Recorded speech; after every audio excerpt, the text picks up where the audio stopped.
compatible mobile device, tablet, or computer. Kids and parents alike can learn about safer play through short, interactive scenarios. Dr. Jillian Hotz and her team have created this uniquely designed game system for both player education and to serve as a compliance tool for leagues and teams. SportsSafe is now a proud sponsor of NYSR, National Youth Sports Radio.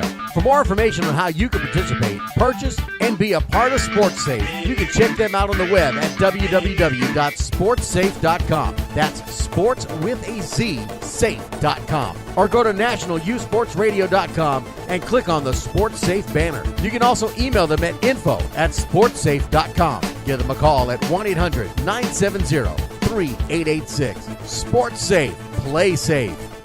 You're listening to NYSR, National Youth Sports Radio.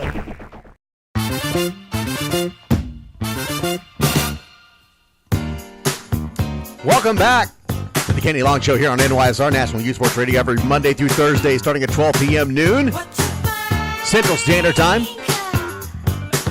Playing that just for you, Lincoln Morris. Actually, that's for you, Mike Fontaine. Got to play that for you. You've got to be real. You're telling me the Pac-12 is the toughest conference in college football right now. 979-353-4421. That's the number to call, 979-353-4421. Who's the toughest conference in college football right now? Is it Pac-12, the Big Ten, SEC, ACC? How about the Big 12? If you're looking at the scores from last week, Texas loses, A&M loses, Baylor loses. Texas team's not looking too hot. Texas loses to Maryland. A&M in the SEC loses to UCLA, which, by the way, is a Pac-12 team.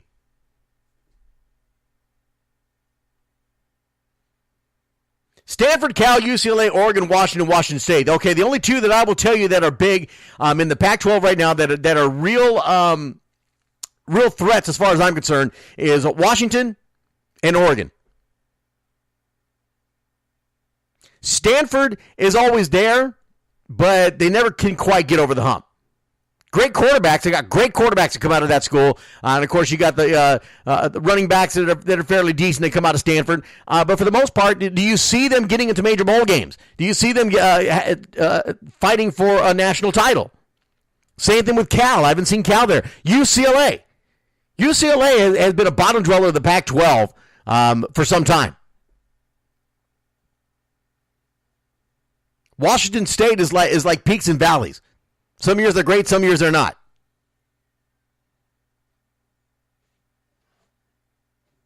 So recap real quick. Lincoln Morris is jumping on, a huge Dallas Cowboy fan. No ruling on Ezekiel Elliott yet right now. Jason Garrett has said that Elliott will practice as if he will be starting Sunday night against the Giants.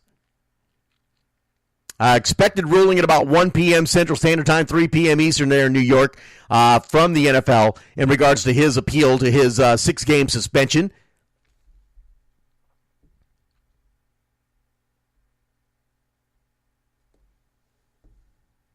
So hopefully we'll find out here in a little while on what's going to happen with Elliott. Giants, I think, to me, and make no mistake, and I don't have everything up yet. I'll probably have my Dallas Cowboys poster up. You'll see that. You know, I am a Dallas Cowboys fan, have been for some time. But I got to tell you, this plays into the hands of the Giants, at least defensively. Defensively for the Giants, this plays in their hands because they're just preparing for Elliott. Now, whether you can stop Ezekiel Elliott is one thing, but to prepare for Elliott on the run defense, and then come Sunday night, you find out, well, actually here in about half an hour, less than half an hour, you find out that Elliott is not going to be playing. The Giants are in the better position because McFadden and Morris have not done anything in the backfield. They've had opportunities, but they haven't done anything in the backfield.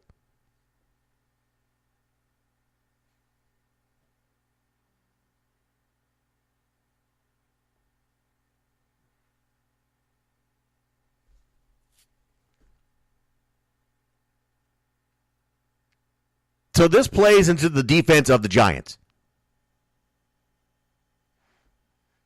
It also puts pressure on Dak Prescott because one of the great things for a quarterback is to have a balanced offense. If you got a quarterback who's mobile, for one, has got a great arm, but yet has a fantastic run game with what you have with Elliott, it spreads the field. It makes the defense have to stay home, and it makes you have to respect the run game, which opens up your passing game. Anybody who's coached knows this. You've got to have a balanced offense to keep the defense honest. Because if not, if you got no running game, if you got no way to run the football, if you got no threat in that backfield, your defense could do nothing but lay back and play pass. You can go to a 3-4 defense because you know your 3-down linemen are going to be able to take care of the run.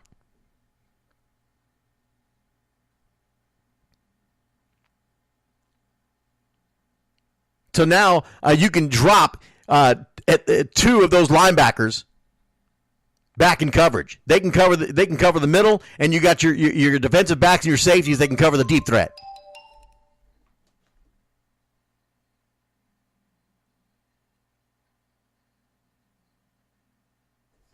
All right, so just got a notice here, a tweet out from Adam Schefter, ESPN Insider, and I'll read it to you as it came across to me here just now.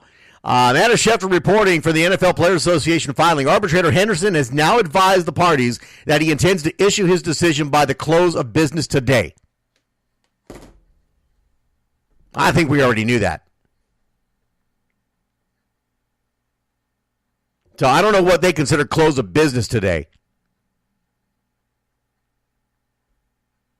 There's a lot of things that are kind of iffy about this whole situation with Elliott and the suspension. It's really crazy. And being the fact that it's taking this long just to come up with a ruling, I think speaks volumes. Yeah, we ran the Twitter poll, and we gave you the results yesterday, where the majority thought that it was going to be a reduction in the suspension, not a complete overturn, but it was kind of close. It was like a 43% difference, 48 to 43, reduction versus complete overruling. I think only like 3% maybe thought that it was going to be upheld completely with the 6-game suspension.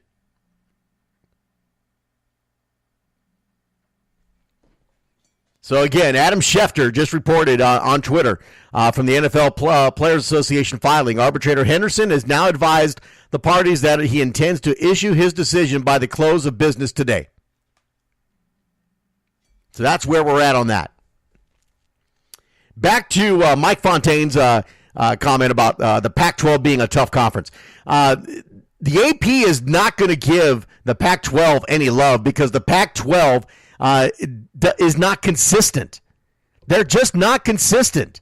Now, you've got USC. USC is a Pac-12 team. USC always, out of every team out of the Pac-12, gets the love. Oregon, every once in a while they get it. It just depends on people's attitudes about Oregon. Oregon's kind of one of those schools that their swag seems to get in the way. That's just the way I see it. Their whole demeanor, the way they present themselves, I think kind of puts a bad taste in people's mouths when it comes to Oregon Ducks. But Oregon's always there. They're always in the big games. They're always in the big fight. Same thing with SC. Now, USC has recently had some issues, had some trouble. So they came in the preseason ranked number 4 in the AP. We'll see how long they keep that. Though last year they were 10-3 in the Pac-12. The other Pac-12 team that was in the top 25 here to start the season for in college football was Washington at 12-2. And I already told you that's a great program right there. They're always in the mix. Stanford 10-3 in the Pac-12.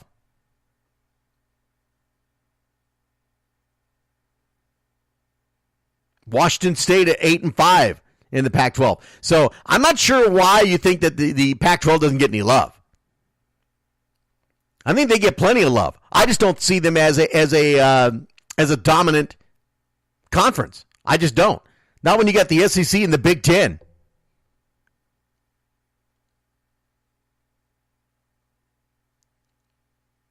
For Big 12, who started out in the AP Top 25? Oklahoma. Let's see, who else is in the Big 12? Oklahoma State.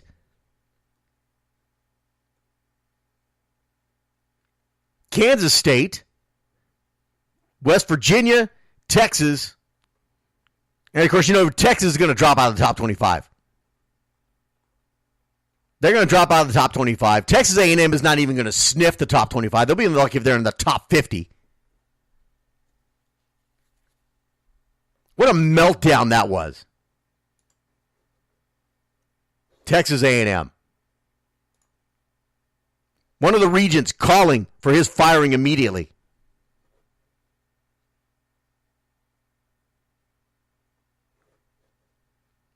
Well, when you look at the top 25, you just cannot deny the SEC and the Big Ten. Alabama, of course, SEC. The problem with Alabama and SEC, they're 14-1 last year. They lost in the title game to Clemson. Clemson representing the ACC. I mean, you got Florida State and Clemson. Florida State, though, is going to drop down. They're going to take a big drop.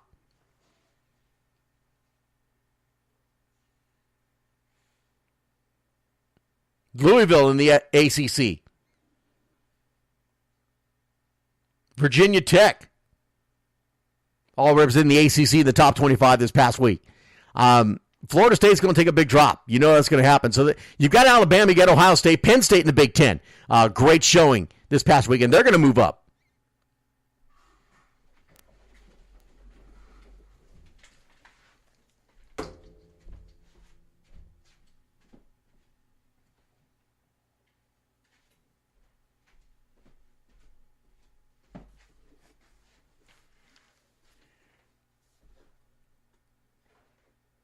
So we'll have to wait and see what happens with the AP Top 25 when they come out again. Obviously, they had a game last night, so kind of hard to get the top 25 here after those results. We'll see what happens. Hopefully tomorrow they'll be out. We'll talk about that here on the Kenny Long Show. NFL season, of course, comes out. This weekend is the first week of the NFL season. Thursday night, Chiefs and the Patriots, 7:30 p.m. Tom Brady, at 40 years old, still the starting quarterback for the New England Patriots, taking on the Kansas City Chiefs. Chiefs have been with the one team with the Patriots they've been able to hang with. I'm going to go out on a limb here. And, I think the Chiefs just might take that game. I think the Chiefs can beat the Patriots.